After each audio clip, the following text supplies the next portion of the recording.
খুশকি ত্বকের একটি সাধারণ সমস্যা, আর শীতকাল মানেই খুশকির বিড়ম্বনা। খুশকির কারণে মাথার ত্বক শুষ্ক হয়ে যায় এবং অনেক সময় চুলকায়।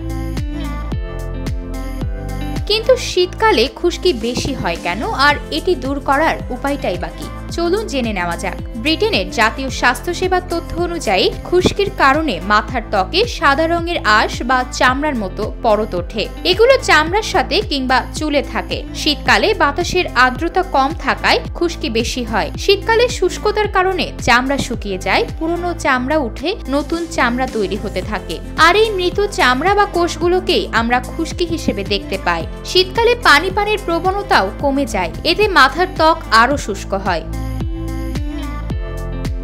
খুশকির জন্য কার্যকর টোটকা হলো লেবু ও পেঁয়াজের রস এক করে চুলে মেশানো। চুলে খুশকি দূর করার জন্য মাথায় গরম তেল ম্যাসাজ করাটাও বেশ উপকারী।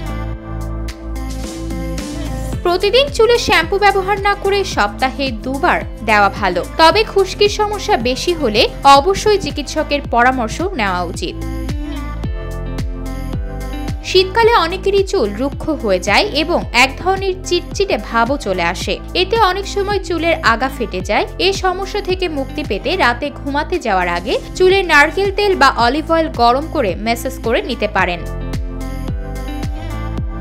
চাকরিজীবীদের বেশিরভাগ সময়ই বাড়ির বাইরে থাকতে হয় বলে অনেক সময়ই পর্যাপ্ত পানি খাওয়া হয় না। শরীরে জলের ঘাটতি হলে যেমন ত্বকে সমস্যা হয়, তেমনি চুলেও সমস্যা হতে পারে। প্রতিদিন ফল শাকসবজি খাওয়া সম্ভব না হলে চিকিৎসকের পরামর্শ অনুযায়ী সাপ্লিমেন্ট খেতেই হবে। বিশেষ করে protein, বায়োটিন, vitamin D, omega 3 fatty acid, zinc, copper, iron সমৃদ্ধ খাবার খেতে পারলে তা চুলের জন্য খুবই ভালো। শীত আসার আগেই চুলের যত্নের নিয়মগুলো জেনে রাখলে সবারই উপকার। তবে গুরুত্বপূর্ণ সিদ্ধান্ত নেওয়ার ক্ষেত্রে বিশেষজ্ঞের পরামর্শ নেওয়া উচিত। আতকিয়া মাইমুনা, বার্তা 24।